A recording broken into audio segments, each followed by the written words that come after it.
Hello everybody, and welcome to my second episode of How to Play Worship Piano with Free Cat.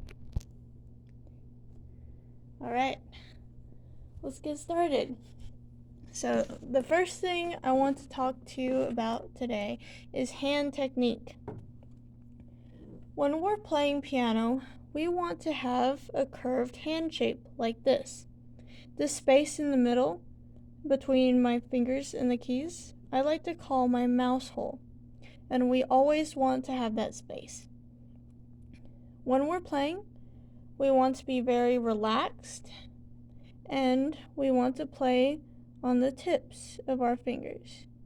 Don't overdo it though, because that would be harder to play. We want to keep our fingers curved like this. And our thumb, we play on the tip side, the side tip of our thumb, right there. For example, if I play like this,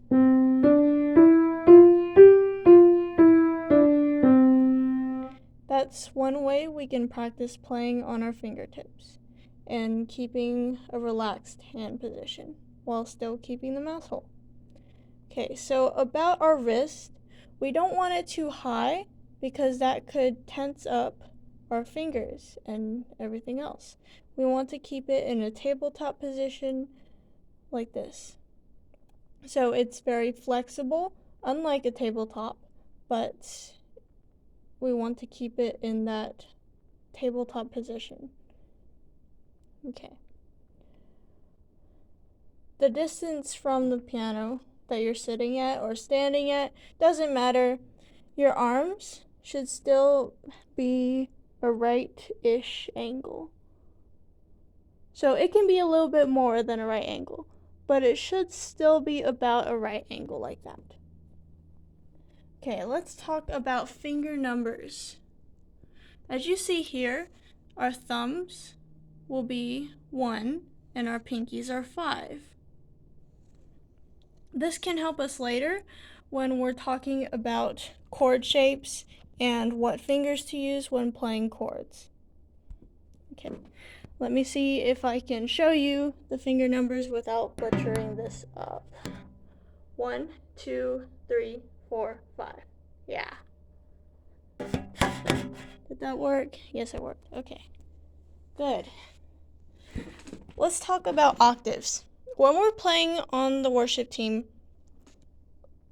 it's good to do octaves in the left hand, depending on what chords you do, how loud you're playing, etc.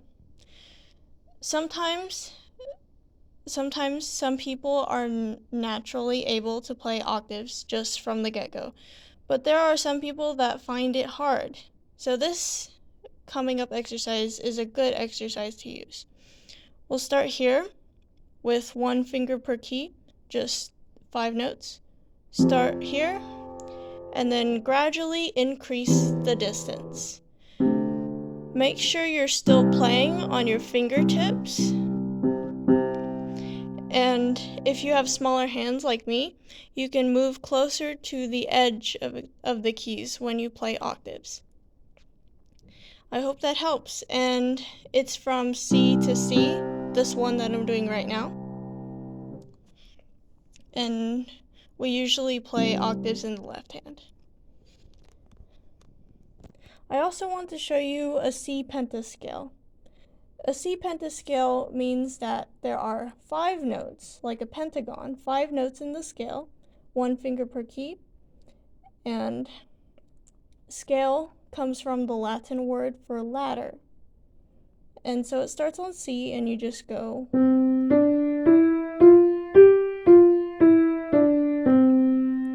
I showed you this earlier, and this is what you can call an exercise for anything. You can call it an exercise for your mouse hole, fingertips, and what we're about to get into, which is finger strength. When you're playing piano, like I said, you want to be very relaxed, and you want your shoulders to not be tense also. But there has to be an amount of digging into the keys. So when you're playing loud, you want to dig into the keys like this.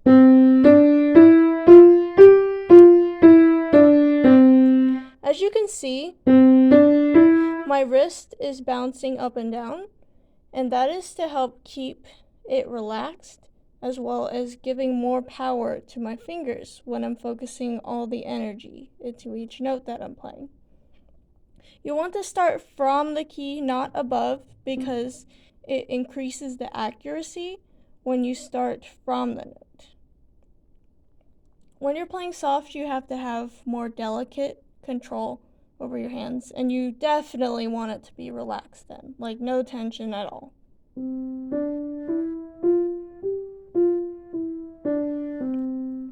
So it's relaxed, but with control. Alright, another thing I need to mention that's not about hand technique, it's about foot technique. Yes, you do use your feet when playing piano. And so here we have 3 pedals. On your worship team piano or keyboard, usually there will be 1 pedal, and it will be a box pedal, so it'll look like a tiny box. Right now I'm just going to use the right pedal because that's the one that we need. Notice how my heel is on the ground at all times, and I'm just pressing lightly on the pedal. You don't have to press super hard, but you do have to make sure it goes down enough, just like in a car, but a bit easier. Okay, so when I'm playing my notes, and when I'm playing my notes without the pedal pressing down, it just sounds very dry, like this. With the pedal, if you do it the whole time, sounds messy. To avoid that, what we want to do to get a nice, clean, smooth sound is we want to lift our foot each time we play a different note. So first, I'm going to show you my hand without showing you the foot, but I'm going to do the motion. That sounds a lot cleaner, right? So this is what my foot is doing.